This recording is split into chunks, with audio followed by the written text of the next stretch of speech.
Hey nerds, Farmer Jesse here. Welcome to Growers Daily, your daily dose of ecological farming insight. It is Thursday, June the 11th, 2026, and today we're talking frosted potatoes. We're touring our hedges and discussing strawberries in humid conditions where the diseases are the fruitful ones, unfortunately. So let's do it.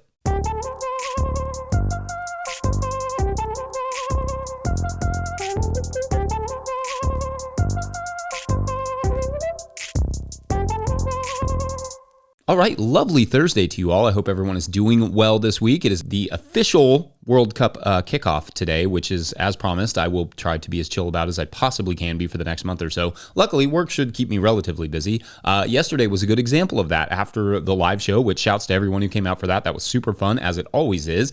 But after the show, I went out and started putting up the lines for our first round of tomato trellising, meaning I took twine from one post to the next to stand them up. They are still a little small for a Florida weave. I mean, I could have done it, but for me, it makes more sense to stand them up this time. And then next time I'll do a little weave around the plants to kind of add that stability. Then I also pruned and trellised the tunnel tomatoes. Nothing super special in the afternoon, some harvesting and odds and ends, though I did start some more green beans and summer squash. I've started harvesting the green beans, so that's usually when I start the next round. And I usually start the second round of summer squash when they start flowering, but I sort of dropped the ball on that. I guess with summer squash, I usually shoot for like 3 rounds of squash/zucchini. I will admit that I don't always feel like doing that, but it's a relatively easy crop for us to grow and sell, especially midsummer after everyone else has cropped out. Like most people just grow 1 round and then they're done. So I like to keep it rolling with that. What are things looking like on your farms this month? Let us know, or better yet, upload a 20-second farm video clip to Dropbox or Drive and share that with Farmer Mike at no-tillgrowers.com. Truly love seeing those. All right, so Thursdays are our group therapy day, where we take a few Patreon questions and where I encourage you to think about how you would answer them, because the best way to learn is to teach. So I will still take a few Patreon questions, but please feel encouraged to add your thoughts and comments in the comments section as to how you may answer them or think about these questions. So today's first Patreon question comes to us from Rob Hazel, who writes, quote, "I have 3 beds of potatoes that have suffered through 2 freezing mornings since sprouts have emerged. The new growth, which was about 2 to 3 inches tall, has all turned black and appears to be dead. Do I need to start over and replant, or will more sprouts emerge? If more growth appears, will yield be poor? Thanks," end quote. Okay, so this came in about a month and a half ago, at which point I did jump in and offer my thoughts. So don't worry, I didn't leave Rob hanging. But that means I'm not 100% sure where Rob is on this situation, but I can tell you that what we've found will happen after your potatoes get toasted. 1, you will probably lose some yield, indeed. A huge percentage of their energy, of the potatoes' energy, has been wasted in the new growth dying back from the frost. And although they are likely to recover and rebound due to the large amount of energy stored in the seed tuber, frosts can significantly affect yields according to research, and some of the plants may die. That frost can also push the harvest back a couple weeks to a few weeks and even lead to a weaker plant, which may receive more unwanted attention from pests and disease.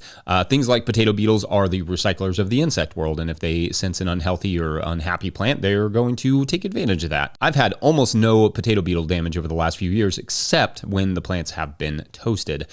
This year, they got double toasted, which I consider to be worth at least 5 solid expletives, and the potato beetles hit the plants that were already behind. Anyway, the short answer is that yes, they will likely bounce back, these potato plants, but probably just not at full capacity. Therefore, it's important, and I'm including myself in this, to remember to protect your potatoes from frost if you can. I completely forgot about the potatoes during the late cold snap that we had, and in my defense, the frost that we got was way harder than I anticipated, so that's on me. But early potatoes do require more protection. I've not seen any literature on what to do if they do bounce back to increase their yields, though my instinct is perhaps just to run a round of fish hydrolysate to give them a little nitrogen boost.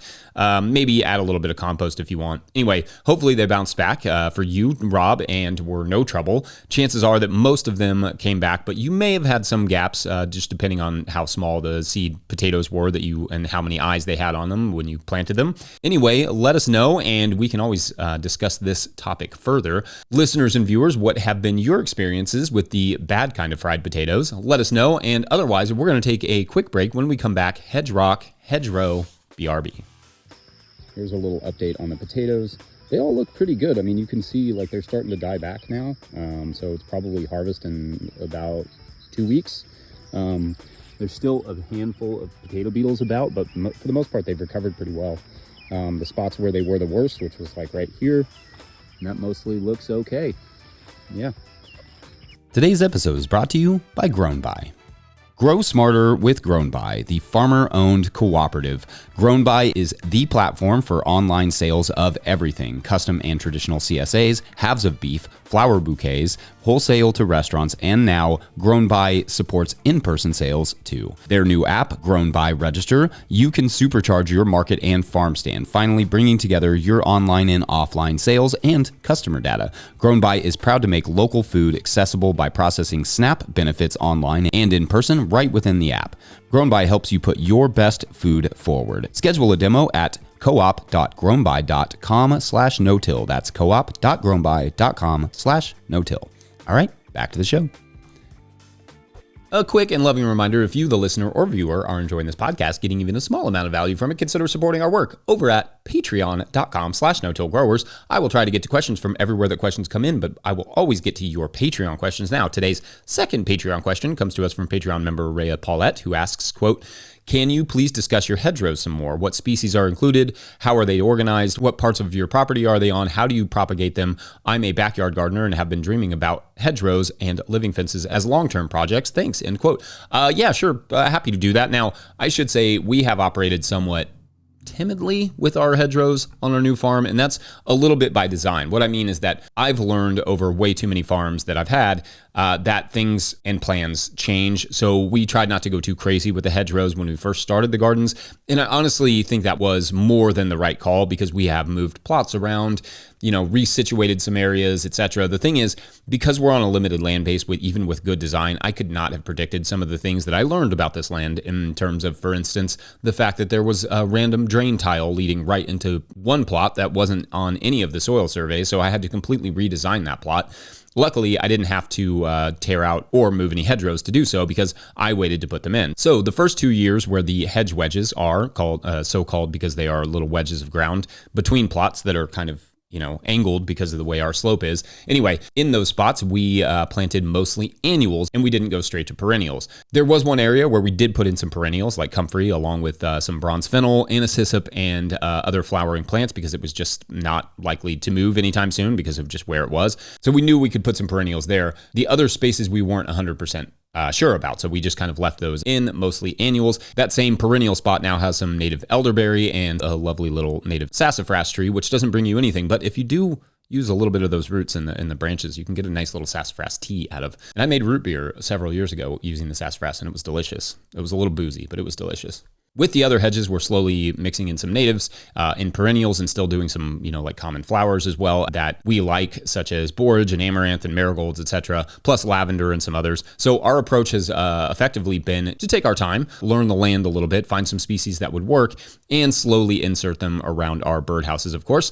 That isn't necessarily the way everyone should do it. I think if you have the space and your gardens are already set, getting a space well mulched and choosing some varieties that make sense for you where you are, preferably at least some natives, and going ahead and getting those planted is fine. For us, we are going slow, and I think in retrospect, that was probably one of the few good decisions that I have made. I don't think growers should focus entirely on edible stuff either. I mean, grow some fun edible stuff like elderberries and serviceberries are two good ones for us, but flowers are just as important and can be just as fun. And like I said, that sassafras tree, really pretty tree. Also, you can make some tea out of it. Talk to a local native plant nursery with your parameters, like cannot grow over X feet high or X feet wide or whatever, and see what they say. Get the ground really well prepped too. That was one thing that we could have done better. Tarped it for a year, then planted the perennials and then mulched those really well. That would have probably helped a ton in terms of maintenance. But yeah, not a lot more to say on our hedgerows yet. They are still a big work in progress. Yes, even 6 seasons into this new farm, as some species work and some don't. But I'm a big fan of them and intend to keep expanding our hedges over time. I like having all those pollinators there. I like having that little bit of habitat there near the garden, places for birds to land, all that stuff. But good question, and I will continue to update you all as well as those things grow. Like I said, I've taken my somewhat slow, pragmatic, long-term approach to this farm, and I think that's been probably the best choice I've ever made farming. Of course, there is also the labor and expense factor when it comes to putting these things in. They're not cheap hedges to install, especially when you start getting into native plants and stuff. So when building a new farm for us, we had and still have several other areas that need our focus a little bit more financially. Therefore, with the hedges, it's slow and steady that wins the race. Otherwise, I think that we will take a quick break. And when we come back, strawberries where the diseases grow like weeds, the South. I'm talking about the South, the Southern United States. It gets real down there. Anyway, BRB. All right, a little milpa patch update. Got these 4 beds here. Corn, sunflower, and beans growing pretty well over here. That looks pretty good. Got our winter squashes in the middle. Need to hit the paths one good time with some cultivation before it really takes over. It's kind of growing faster than I thought it would. And then more corn, beans, and sunflowers over here. But yeah, once this dries out, hit these paths one time, and then I'll just let the milpa patch do the work.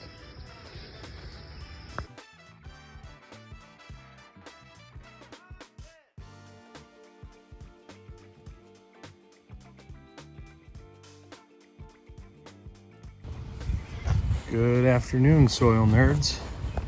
Early June, zone 5B. Garden is pumping. We got everything growing here. Pulled some pea pods today. They're almost done for the season.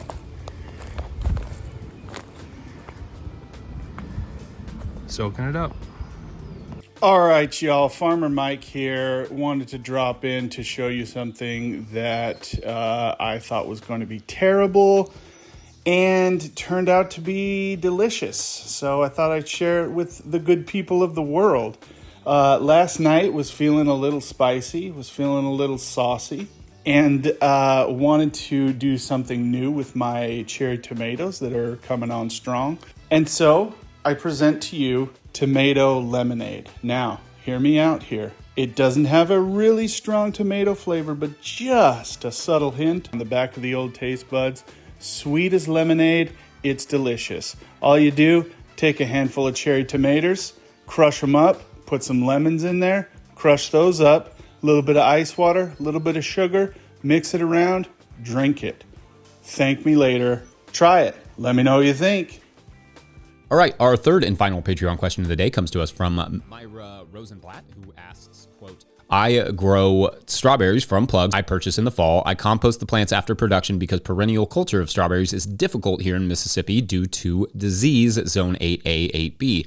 I have one large area of raised beds that the strawberries always do best in. Do you think a summer planting in those beds of field peas, squash, etc. would offset the disease issue enough to not have to rotate them to other beds? I'm buying fresh plant starts / plugs each year, end quote. Okay, great question here. And indeed, hot, humid areas like that, like in the South, can be really tough on crops like strawberries. Like here in Kentucky, we're not really a fruit growing region for a reason. Too hot, too wet, too humid. Fruits mostly don't love that, unless you're a watermelon. They like it okay. So, well, the first thing I will say is that it's good to know specifically which disease or diseases that you are dealing with. Some pathogens might have strawberry strains that are more resistant to them than others, and therefore might be worth trying. That could be the first place to start in terms of maybe being, able to vaguely perennialize the strawberries in your area. And also maybe look for local suppliers. If you're getting them from, say, up north or out west or something, they may not have the disease resistance that you need. In general, I don't think a cover crop would hurt going into the fall this year. They can generally enliven the soil a little bit, so it certainly can help. And I would get some good compost as well to add along with the cover crops for them to sort of work into the soil and free up the nutrients and all those things. Field peas would be good going into the fall. I always like that one. You could always throw some sorghum Sudan grass in there as well. Those will both die in a relatively hard frost. The squash you mentioned there is fine if you're not planning to use that bed for cucurbits. Lacey Facilia might be another good option, as would a radish or turnip. Plant those late in the summer and either terminate them or have the winter do it for you, assuming that you get some decent frosts there.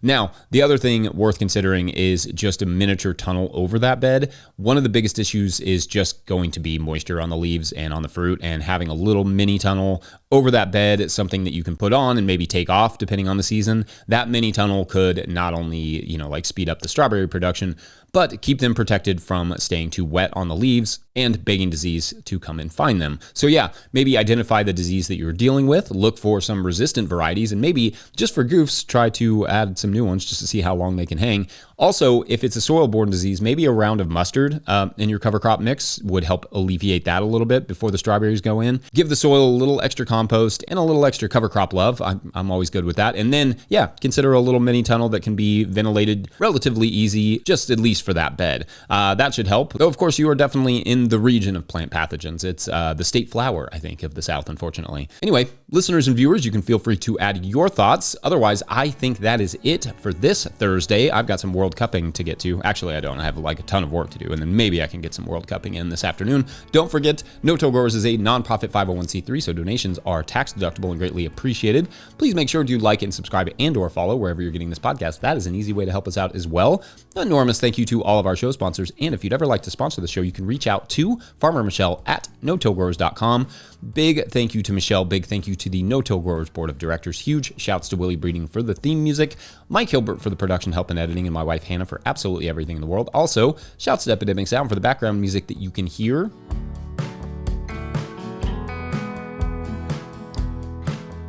Pick up a hat or a copy of my book, The Living Soil Handbook, at notillgrowers.com to support this work. Big thank you to everyone over at patreon.com/notillgrowers, where at a certain level, or if you just bump up from one level to another, or you sign up in the month of June, you will get a shout out on the show. So big shout outs today to Julie, Dan and Berta. Thanks for bumping up there, Dan. Good stuff. And Jacob Paulus.